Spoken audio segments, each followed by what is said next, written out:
Are you a Doctor Who fan looking for a tale spine-chillingly interesting?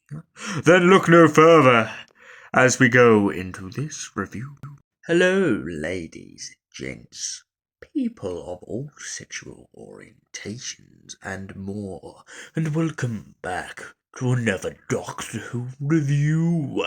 And today's review is the horror of Fang Rock. Yes, this, my old Chinas, is a story I just recently had the pleasure of watching. So sit back, relax, grab yourself some popcorn, or grab yourself a drink, and get ready as we go into the story of Fang Rock. It's a dark and stormy night. 3 men are working in a lighthouse, when all of a sudden a smoke begins to appear from the distance. One of the young lads remarks the fact that he saw a meteorite fall from the sky, or what looked to be a shooting star. The other men laugh at him and pass it off, one remarking that he must be a very lucky man indeed if he's seen a shooting star.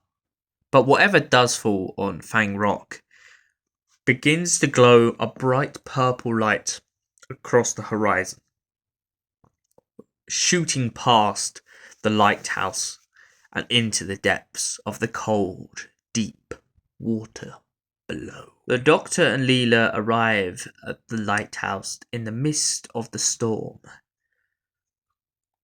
navigating their way through the mist and over the rocks until they come upon the lighthouse. When they arrive, they find that the engineer has been killed, and nor the man at the top of the lighthouse or the young lad seems to know why. Absolutely confused, the Doctor and Leela decide to investigate. But as they do start investigating, the man's body disappears, later on found in the depths of the water outside. The old man of the lighthouse remarks that there is a tale of a great beast of Fang Rock. Half the other men in the story jokingly remark it off as a fable, but the old man is quite serious and seems to be very afraid that whatever is on Fang Rock has come there for a reason and for a purpose. He even remarks the fact that the people in his story that he tells, there was also 3 of them, and one went mad. Quite mad. Soon enough, though, the creature on the rock becomes the least of the pair's problems. A ship hits the shoreline, and 4 passengers disembark. One seems to be a police officer, the second a secretary, another a gambler, and the final a captain. The captain is adamant to stay within the lighthouse due to the circumstances of the storm. But nevertheless, there is one character that progressively throughout this whole story seems to do his best to try and get away. The gambler. The gambler even goes so far as to try and pay everyone off in the story with money just to get off the lighthouse and back to the mainland. He even goes up to the Doctor and mentions the fact that he wants to get to London and it's a matter of urgency. The Doctor looks him in the face and goes, "London? Oh, my good fellow, you should have said London. Yes, you can go to London.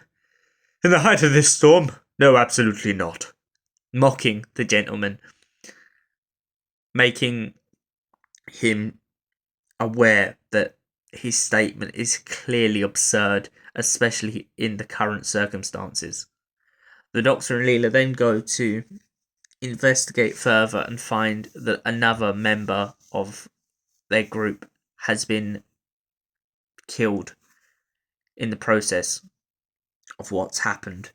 The Doctor, beguiled by what's going on, soon understands the fact that whatever the creature on the rocks is, it isn't killing people for sport, but simply to understand their biology. Soon, the old man of the lighthouse disappears, but when he reappears, he doesn't quite seem himself. He locks himself in a room and refuses to come out. This begins to bring a curiosity to the group's nature, as they are confused why he would want to do this. But then the Doctor realizes his mistake. He believes he's left the creature outside, locked them in, and made them all safe. But soon he learns that this is not the case, and that actually he's made the biggest mistake he could ever make. He has locked them in with the creature that they are trying to survive from. And now the creature takes advantage of this and begins taking out more people by the moment. First, it's the young gambler on the top of the lighthouse. Then it's the innkeeper. Then it's the secretary. And finally, he goes for the sea captain, amongst all the others. Soon enough, we meet Reuben the Rutan. Reuben the Rutan tries to go for the captain, but before he gets the chance, the Doctor remembers one Rutan weakness, the fact that they don't like fire, and he begins to light a match and chuck it at Reuben the Rutan. But he knows that this isn't enough to defeat Reuben completely. After all, the planet that Reuben is from is rather cold, so only intensive heat can truly destroy Reuben, and the Doctor devises a plan similar to using a flamethrower on the creature, and this inevitably burns Reuben the Rutan. But Reuben remarks in his dying words, "I will send my ships for this place, Doctor." The Doctor jokes, "Ah, Reuben the Rutan. Empty threats from a dying blob." But he knows it's not truly an empty threat. So the Doctor makes sure that the Rutan ship that is landing and aiming for Fang Rock will be caught in the gravitational pull of the lighthouse and hence explode. This works and the Rutan ship is destroyed in the process. The Doctor and Leela head off back into the TARDIS. But at first, Leela is worried that she has gone blind. She asks the Doctor to end her life. I like this in a way because it's kind of a showing that Leela is vulnerable and that she is not susceptible to just being this fearless character. She does have her flaws, and this character really shines through in this episode. So I just thought that'd be a nice mention.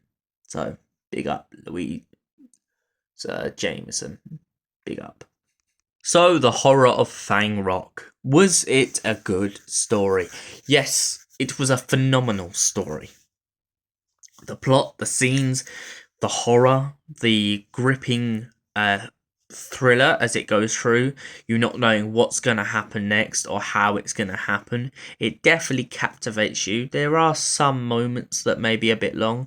I do like how the Doctor's character is handled in this, and as I've previously already mentioned, Leela's character. The Doctor basically, you might as well say, halfway through this story kind of gets fed up. So he knows that he's in a room with a bunch of people that want to get away from the lighthouse, and he highly disagrees with them but can't be bothered to argue. The lighthouse keeper thinks that he's an imposter, so he's already kind of fed up with that. So he's trying to prove everyone in the lighthouse wrong. And practically and physically, the sets and everything are amazing on this. The sets were so good. I honestly thought that Fang Rock was filmed on a real place. I didn't realize most of it was, well, pretty much the majority of it was done in studio, which is incredible. It is so captivating. And for this reason, I have to give Horror of Fang Rock a 9 out of 10. Such a phenomenal story, honestly. Hope you guys have enjoyed, and we will see you in the next Doctor Who episode. Stay beautiful.